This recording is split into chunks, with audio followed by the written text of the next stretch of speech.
So for our warm-up today, we are going to use the Newton Quotient to find the derivative of f at x. In order to use the Newton Quotient, we talked yesterday about how we also need f at x plus h. You can either do this inside the Newton Quotient, or you can do it ahead of time before you put it into the Newton Quotient. I like to do that just so that I don't get too confused with everything in the equation there. Just quickly, if you still have phones out or headphones in, those things need to come out and go into your backpacks, please. Frank, can you take your headphone out, please? Thank you. Awesome, thank you guys. All right, so f at x plus h means we take the x in f at x and we sub in x plus h, and then we're just going to distribute that 4 in there. And here's our f at x plus h. All right, so when we go to find the equation for the slope of the tangent anywhere on this function, what we're really finding is what we call a derivative. So the derivative is an equation that gives us the ability to calculate instantaneous rate of change at any x coordinate along f at x that we could ever want to. So we call this f prime at x, or if your function is named something else, it would be like g prime at x or whatever. So this notation basically means the same thing. Instantaneous rate of change, dy over dx, or f prime at x. All right, so this is equal to the limit as h approaches 0 of f at x plus h minus f at x all over h, and then we're just going to sub those two equations in from above.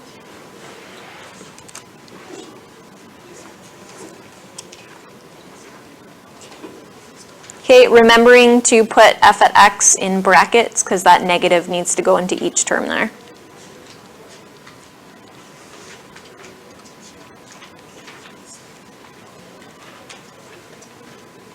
And then usually if you're dealing with just like a regular polynomial function, you'll notice that a couple terms start to cancel out.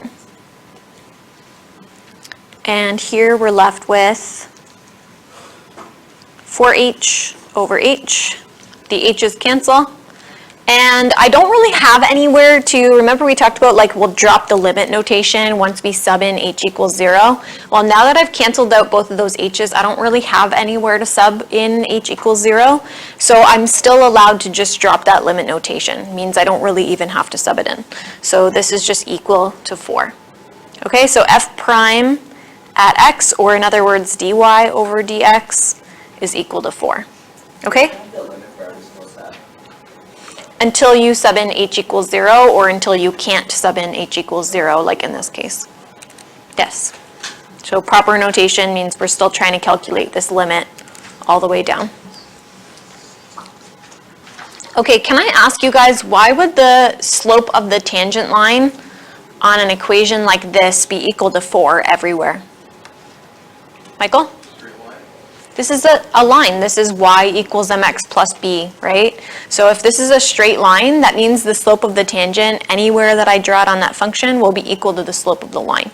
So it should make sense that we end up getting out the slope of the line as our derivative here. Okay, I had some homework questions, so I'm just going to pause this first. All right, so we've done a quick kind of recap of the Newton Quotient. So what I'm going to have you guys do is you're going to do a little investigation.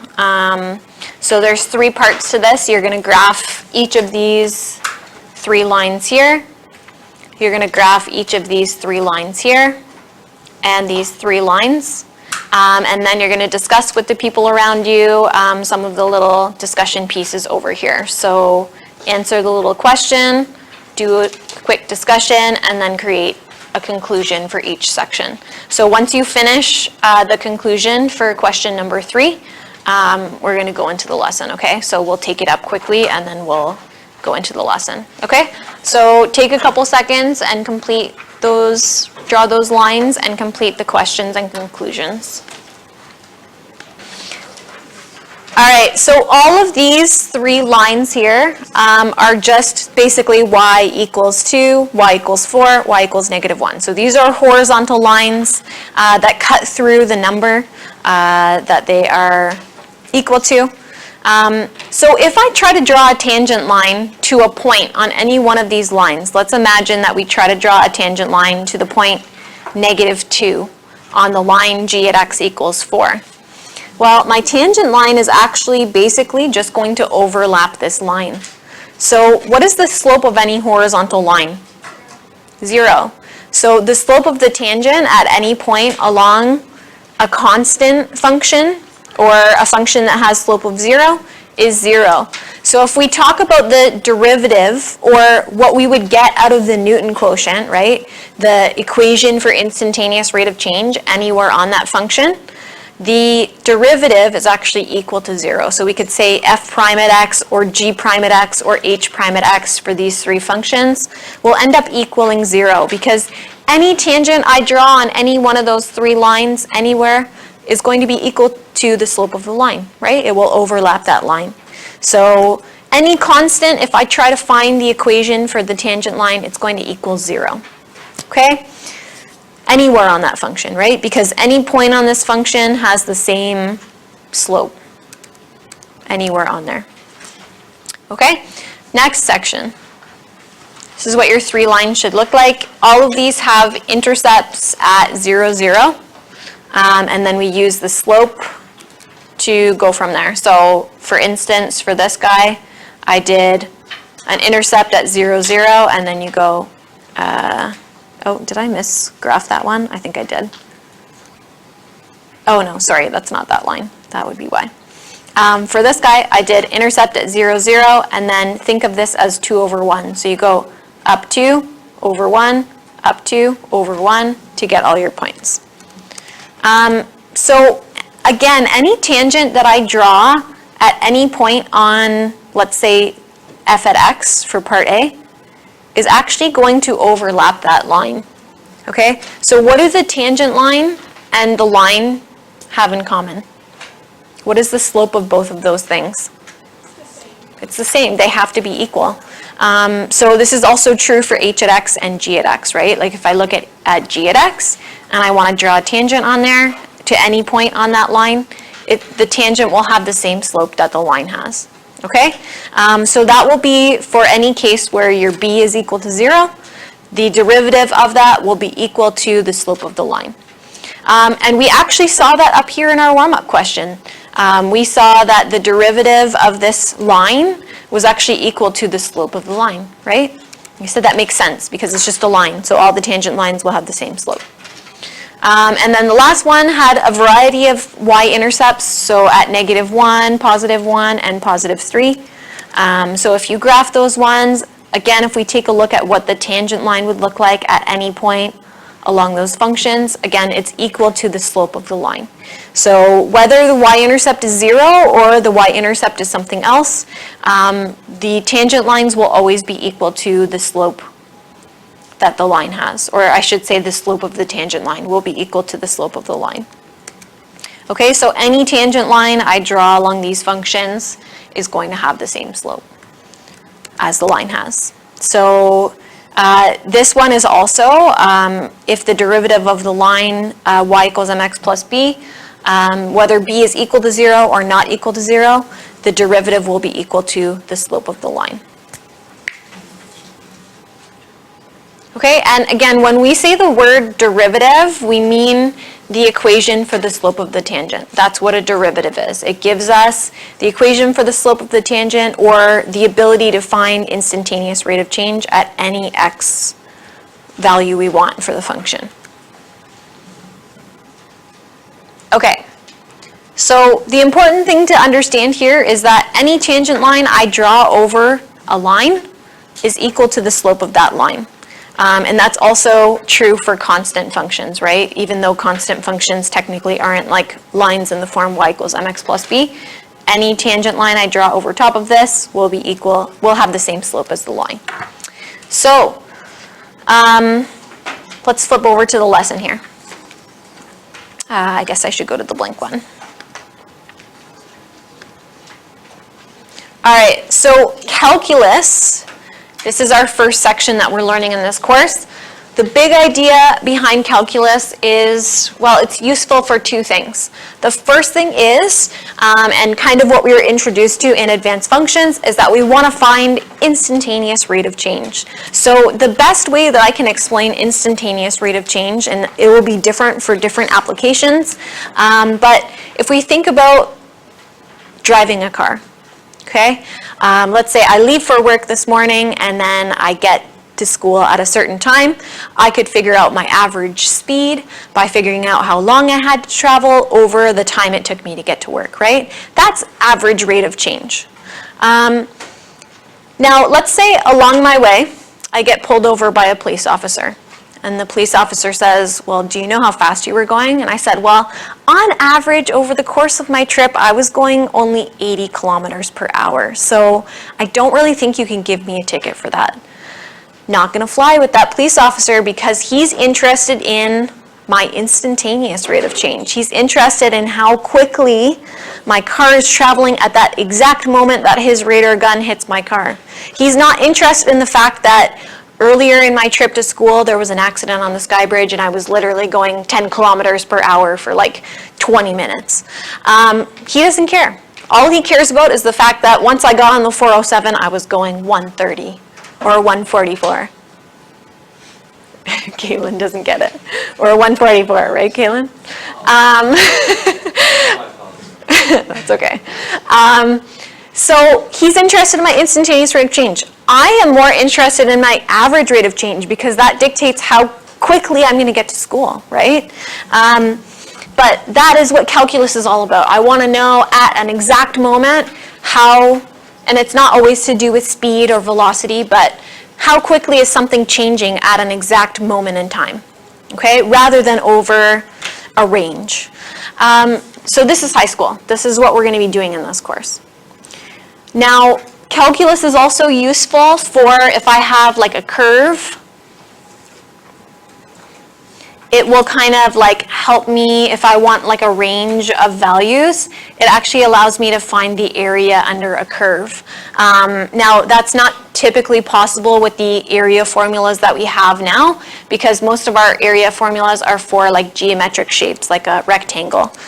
So the fact that I have like the ability to, with calculus, find an area under a curve, when I have this, sorry, I have this select tool on here. There we go. When I have this kind of curved edge here, now I'm allowed to find this area of this shape underneath this curve. So that will be, if you have any studies in calculus further, that will be what you take a look at in university. Okay, so this is kind of our focus here. Find instantaneous rate of change.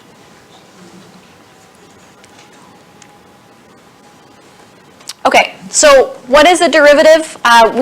I've alluded to this and kind of referenced this a few times.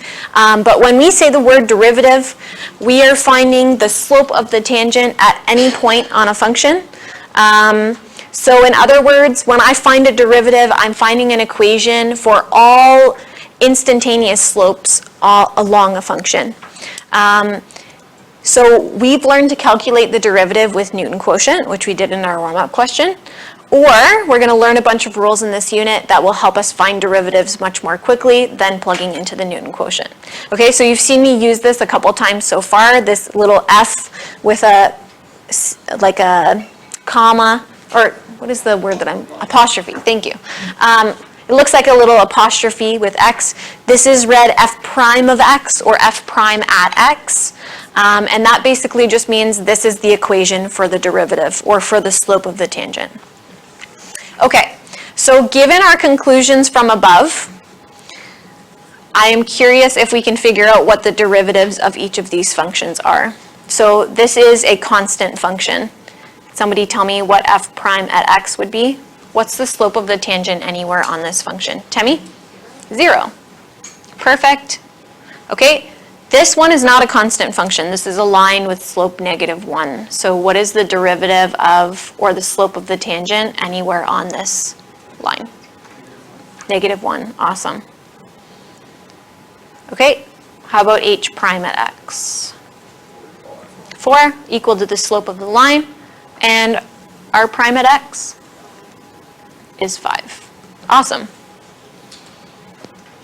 So for each of these, it's equal to the slope of the line. Even for the constant functions have a slope of 0, so it's equal to the slope. Okay, so that's all well and good for constant functions and lines that have a variety of slopes. But what if I'm looking at equations like 3x squared or root x or 1 over x or x cubed where it's curved? I don't have a constant slope, right? So that's kind of a problem. I can't just say like, oh, this is going to be equal to the slope because the slope is always changing. So how do I find the derivative of those things? I could do Newton quotient for every single one, but ideally, I don't really want to do that. So I'm going to give you guys the derivatives of these, and I want to see if you and your partner can figure out the pattern that I'm figuring these out with. So instead of having to plug every single one of these into Newton quotient, we're going to do it real quick, okay? So I'm going to write them out. You guys discuss, see if you can figure it out.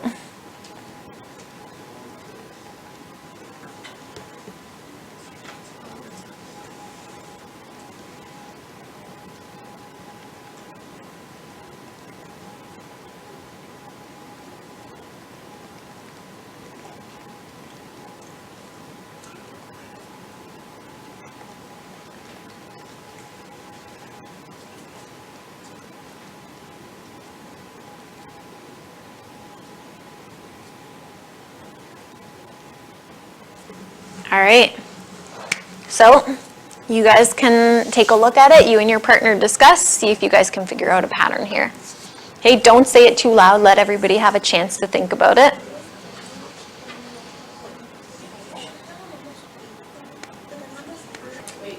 All right, who's figured out the pattern? What's the main thing that you're noticing here? Anita? You take the exponent and you bring it down and multiply it with the coefficient. And what do you do with the exponent? What happens up here? Okay, so the deal is that we take the exponent of the function. So in this case of 3x plus 2, we bring that exponent down and multiply it by the coefficient in front, and then we subtract 1 from the exponent. So we end up getting 6x to the exponent 1. Okay, now if I did this all with Newton quotient, this is what I would get out with Newton quotient. So this is literally like 2 little steps in order to get to that whole thing that we would have had to do with Newton quotient. Okay, does it work for the next one as well? We bring down the exponent, and then we take the exponent and subtract 1. So we get negative 4x to the negative 5.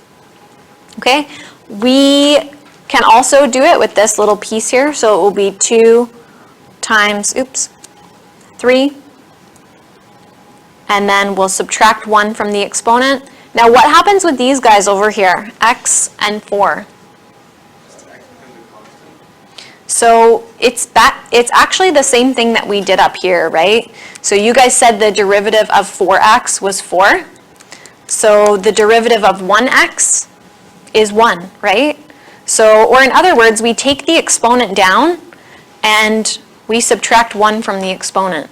So what's x to the 0, or anything to the 0? It's just 1, right? So we're just left with 1 there. And then the derivative of any constant is just 0. Okay, you guys set it up here, right? The derivative of 8 was 0. It's no different when it's like plus 8 inside a function. Okay, so same rules apply. So same deal here. We take the 5 down, we multiply it in front, and we subtract 1. This one, it's just going to be the slope of it's like the slope of the line, kind of. So the coefficient, and then this is 0. Okay, and then same deal here. I bring down the 2 over 3. I subtract 1, which is really 3 over 3. And that's how we get the negative 1/3. Okay, and then here I'm just applying the negative exponent rule. Okay, and I would actually probably go a little bit further with this one. We would write this as the cube root of x, just to simplify it a little bit. So that would be the final form that we'd use for this one. Okay, so that is called power rule. Power rule says when I have x to some exponent n, I bring down the n in front. If there happens to be a coefficient there, I will multiply it, and I will subtract 1 from the exponent. So that's essentially what's summarized here for you.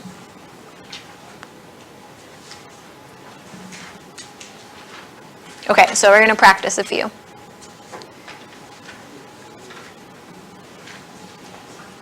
right, so for a couple of these, we're going to clean them up a little bit, and then you and your partner are going to work to find the derivative.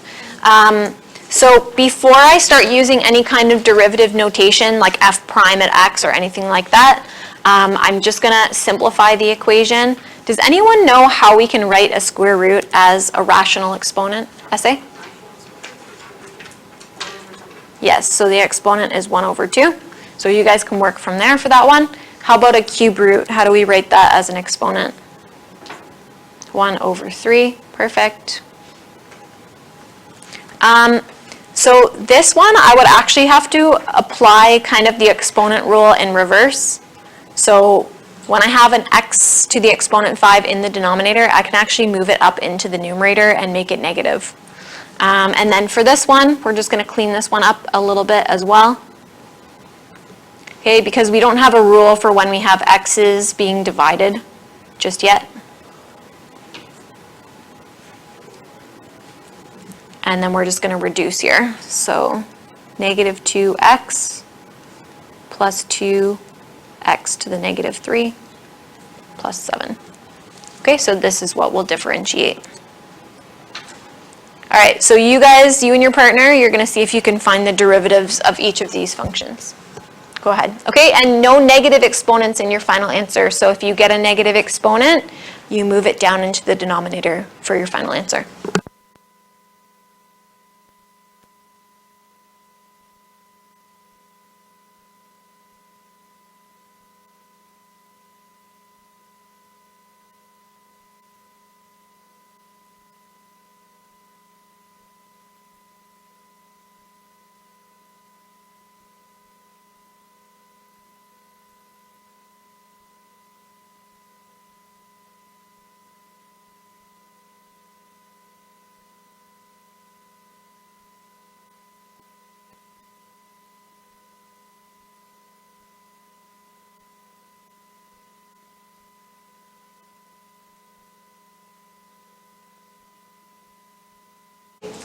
First one.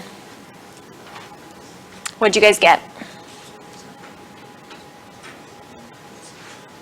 Anyone get the first one? Kaylee? 5 over 4 is, Sorry, this is actually 3 over 4 here. That's probably my fault. So it would be 3 over 4, right? 3 over 4x, and then what did you say? Did you say negative 1 over 4? Okay. So it should be 3 over 4, and then you'll get negative 1 over 4 once you do 3 over 4 minus 4 over 4. Maybe I'll show you guys that part. So you'll do 3 over 4 minus 1, and then negative 1/2. And then we have to subtract 1 again, so that's like 2 over 2 for this one. We will get negative 1 over 4 and negative 1/2. And then we're going to bring just the x with the negative exponent down into the denominator. We'll eliminate negative exponents. We as mathematicians don't write exponents as negatives. And then same thing here. And the last step is, just to simplify this out a tiny bit more, is to change these guys into roots. So we'll do the 4th root of x and the square root of x. That's going to be our final answer.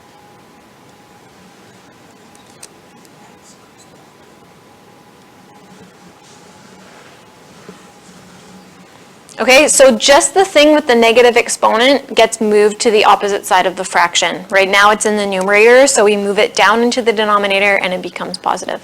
Essay? Do you always want it to be like a rational? Like how rational, like a square root? Yeah, so we'll try to put it back into square root form. So Yep. you can't simplify the 3 over 4 minus x. Like you can't first. You can't, just because these x's have different exponent values. Yeah, so that would be like subtracting an x squared and an x. Yeah. Yep, no problem. Good question. Okay, any other questions on that guy? All right, who got the derivative for the next one? Essay, go ahead. 1 over 3x to the power of 2 over 3 is 0. Close. Oh, sorry. Are you saying the x to the 2 over 3 is in the denominator, or is it in the numerator? Okay, so 2 over 3x. okay, so we would get negative 2 over 3 when we subtract 1 from 1 over 3. So maybe I'll show you guys that step. So it's 1 over 3 minus 1, which is 3 over 3, plus 8. And then we're going to get x to the negative 2 over 3. That part will move into the denominator to get rid of the negative exponent. And then we can make that into a cube root. So it'll be the cube root of x squared. Okay, so that's how we change a rational exponent into a root.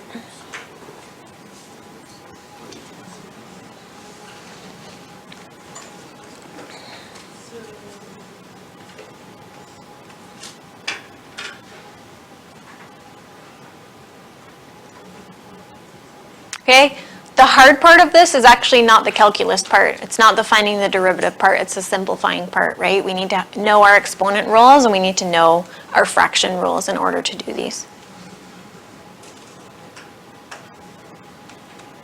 Any questions on that one before we move to the next?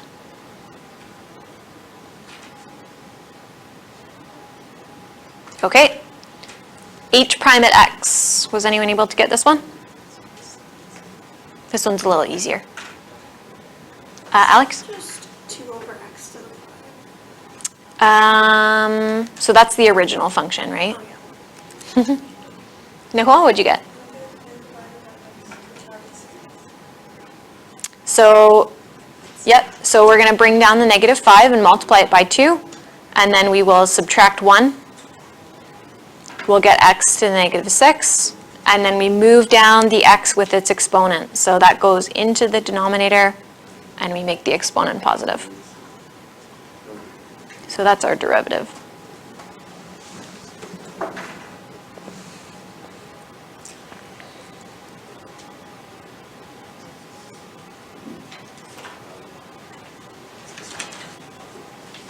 Okay, last one. D prime at x, what'd you guys get? Nicole? I don't have the final answer, but I got the 5 minus 6x to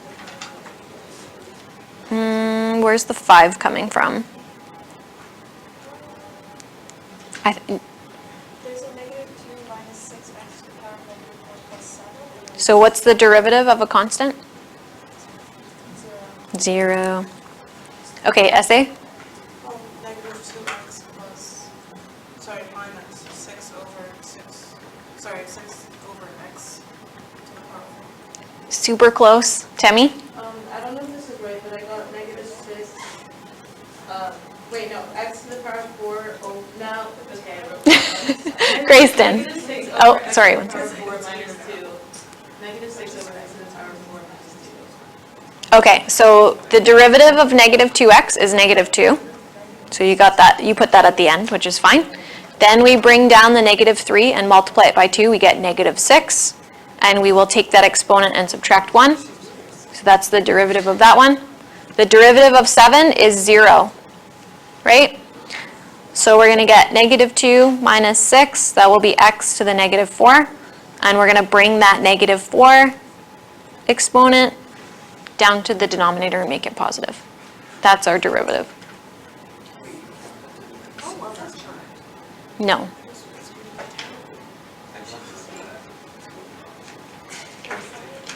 I got that, but I just said it wrong. No, that's, I think you said it in the opposite order, right? Yeah, that's totally fine.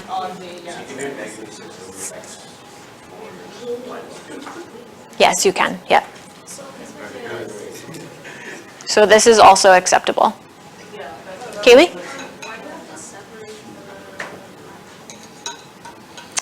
Well, -6 is the only part of this that has the x to the -4. -2 doesn't have an x to the -4, so when I write -2, I can't write it over. Or no, in the very beginning, which was Well, actually, mostly just because we need to simplify this expression first, so we write them in like two separate fractions so that we can apply exponent rules on these so that we can simplify a little bit. As of now, we don't have a rule to differentiate this in the form that it's in right as it is. We will have a rule later, but sometimes it's easier just to simplify first and then apply like a power rule instead of like a full rule to do something like this. That's a good question though. Was there someone else with their hand up here? No? Are we all okay with this?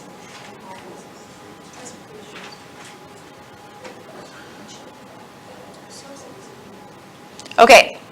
Last couple questions. We're going to determine an equation for the tangent line to the curve. So not only are we going to find the slope of the tangent when x equals -1, but we're going to actually find the actual equation of the tangent line in y equals mx plus b form. So when we see equation for the tangent line, it's in y equals mx plus b. The derivative is going to help us calculate the m part of that. And then I also need a point on the tangent line to plug in to y equals mx plus b to solve for b. So the first thing that we're going to find is we're going to find the equation for the slope of the tangent, or in other words, the derivative.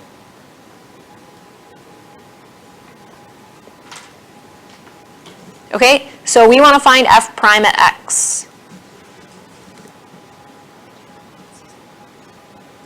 So what's f prime at x? Can someone help us with that? Grayston, go ahead.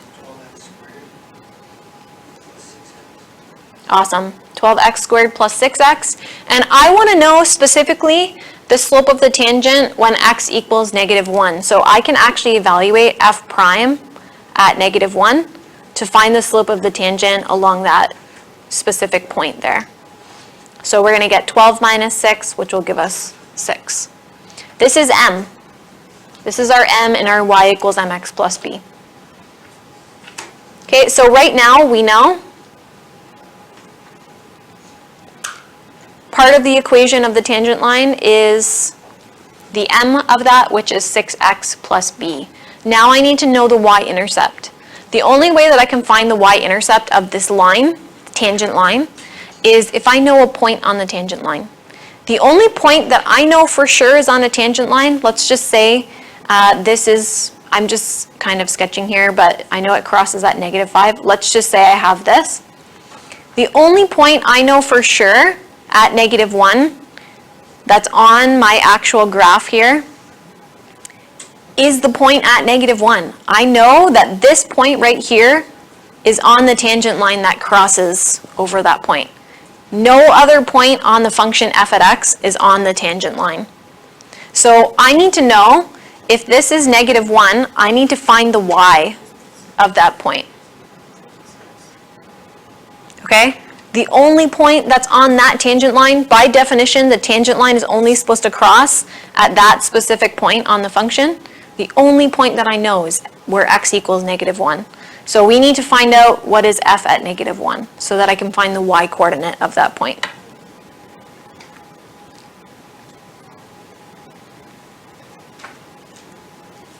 Okay, so we find, so this is in the original function because I'm trying to find the point that the function and the tangent line share. They only have one shared point, it's at -1.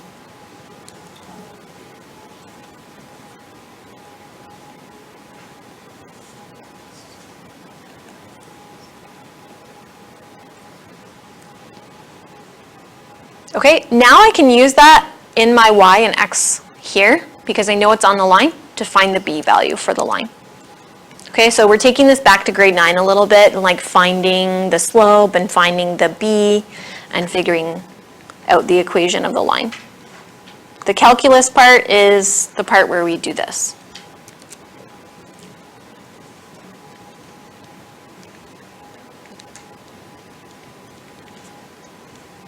So b actually equals 0 here. So when we sub this back into our line here, we get y equals 6x plus 0, and we can just write it as y equals 6x.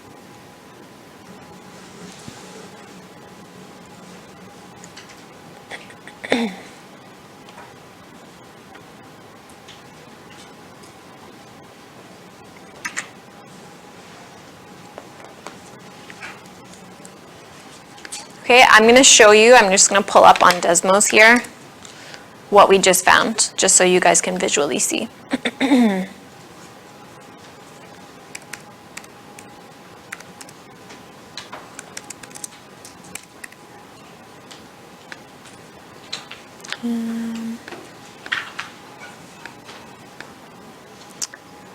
Four x cubed plus 3x minus 5.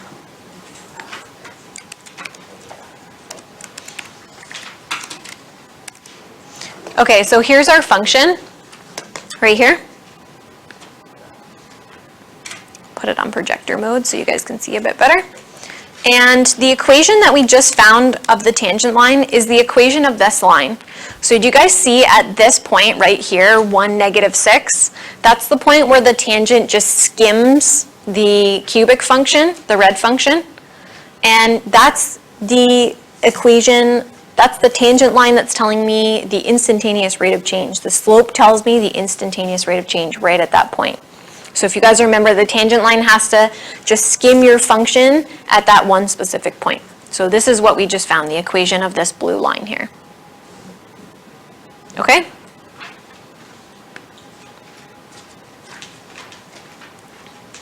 All right. So the other way that this question can be asked is find the points, which would be like an xy coordinate. Find the xy coordinate on the graph of y equals x squared times x plus 3, where the slope of the tangent is equal to 24. So this time, we're given the slope of the tangent, we have to find the xy coordinate that has that specific slope. So in order to use power rule, we actually should first distribute this, because I can't really use power rule when I have multiplications happening like that, so we need to just expand that equation first. And remember, derivative tells me information about the slope of the tangent. So when I see slope of the tangent, I'm going to think derivative. So in other words, this is saying find the points where the derivative is equal to 24. So first we need to find the derivative. We're going to use the notation, if you see y in your equation, you're going to use the notation dy over dx. Okay, can somebody tell me the derivative of this function? Derek, go ahead. 3x squared plus 6x. Awesome. And I want to know where the slope of the tangent is equal to 24, or in other words, I want to know where the derivative is equal to 24. So I'm actually just going to set the derivative equal to 24 and solve for the x that makes that true. Now, anytime I want to solve something that has an x squared in it as the highest degree, I'm probably like solving a quadratic here. How do we solve a quadratic?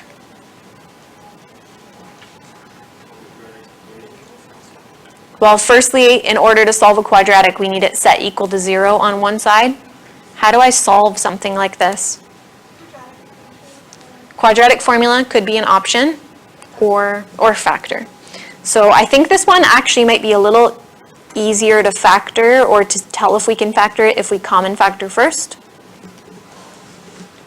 And then I'm pretty sure we can find something that multiplies to -8 and adds to 2, right? What would those numbers be?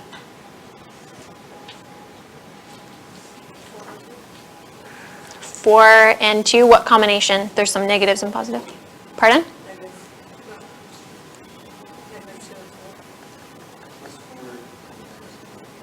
Yep.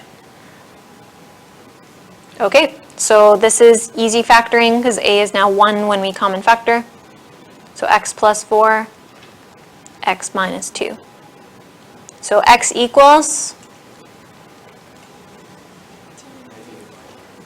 2 and -4. Now these are the x's to the points that have tangents at 24. I need to find their y coordinates. How do I find the y coordinates of the points along this function that have x's at -4 and +2? We will plug it into the original equation. Perfect.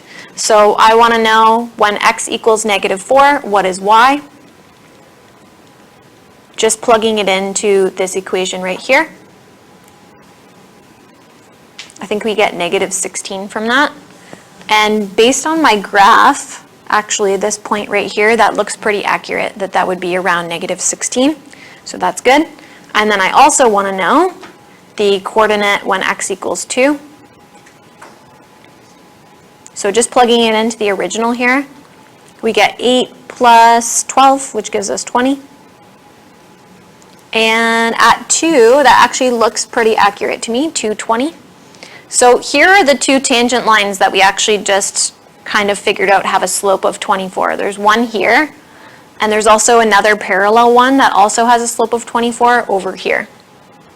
Okay, so our points are -4, -16,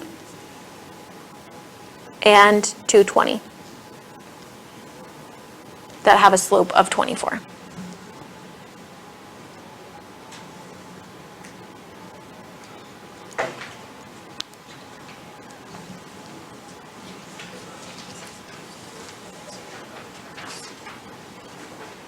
Any questions on that one? Okay, there's a little summary of the rules that we talked about today. If you're finding like the derivative of a function that has multiple terms that are being added, like polynomial, technically we're using the sum and difference rules, but really we're just kind of like applying the constant rule and the power rule on multiple different terms. Okay, so this is a summary of all the rules that we've used today.